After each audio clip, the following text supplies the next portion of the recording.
Welcome to new TV Telugu. Congress PCC chief YS Sharmila ఏపీలోని వరద మురిగిన ప్రాంతాల్లో పర్యటించారు. ఉమ్మడి పశ్చిమ గోదావరి జిల్లా తాడేపల్లిగూడెం నందమూరు గ్రామంలో నీట మురిగిన పొలాలను పరిశీలించారు. అయితే అటువంటి సమయంలో ఆమెను నడుము లోతులో నీళ్లలోకి దిగి మరీ పంటలను పరిశీలించడం గమనార్హం.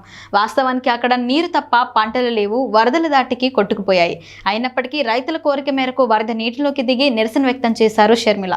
పంట నష్టపోయిన రైతులకు పరిహారం ఇవ్వాలని డిమాండ్ చేస్తూ నడుంలోతు నీళ్లలో దిగి వినూత్న నిరసన చేపట్టారు వైఎస్ షర్మిల. ఈ సందర్భంగా ఆమె మాట్లాడుతూ రైతులు ఒక్కొక్కరు వందల ఎకరాల్లో పంటలు నష్టపోయారని అన్నారు. గతంలో వైఎస్ రాజశేఖర్ రెడ్డి ఉన్నప్పుడు రైతులను ఆదుకున్నారని, మేనిఫెస్టోలో రైతు రుణమాఫీ గురించి చెప్పకపోయినా రైతులకు రుణమాఫీ చేశారని తెలిపారు. ఇప్పుడు చంద్రబాబు ప్రభుత్వం కూడా రుణమాఫీ గురించి హామీ ఇవ్వకపోయినా చేయకూడదని రూల్ లేదు కదా, వాళ్ళు కూడా స్పందించి రైతులకు సహాయం చేయాలన్నారు. రైతుల కష్టాలను చూసి ప్రభుత్వం రుణమాఫీ చేయాలని షర్మిల డిమాండ్ చేశారు. పంటలు నిలువెత్తు లోతులో మునిగిపోయినా ఇప్పటి వరకు ప్రభుత్వ యంత్రాంగం కనీసం స్పందించలేదని షర్మిల ఫైర్ అయ్యారు. అందుకే తాను వచ్చి రైతుల కష్టాలు తెలుసుకునే ప్రయత్నం చేస్తున్నట్టు చెప్పారు. ప్రభుత్వం ఇప్పటికైనా స్పందించి రైతులను ఆదుకోవాలని డిమాండ్ చేశారు. ఇదే సమయంలో తన అన్న జగన్ ప్రభుత్వంపై నిప్పులు చెరిగారు.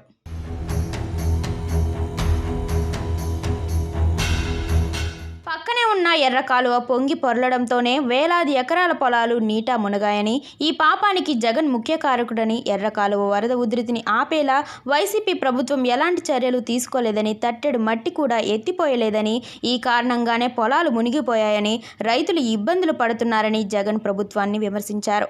ఇప్పుడు చంద్రబాబు ప్రభుత్వమైనా రైతులను ఆదుకోవాలని కోరారు. కాగా నడుములోతు నీళ్లలో దిగి నిరసన వ్యక్తం చేయడంపై స్పందనలు వెల్లువెత్తున్నాయి.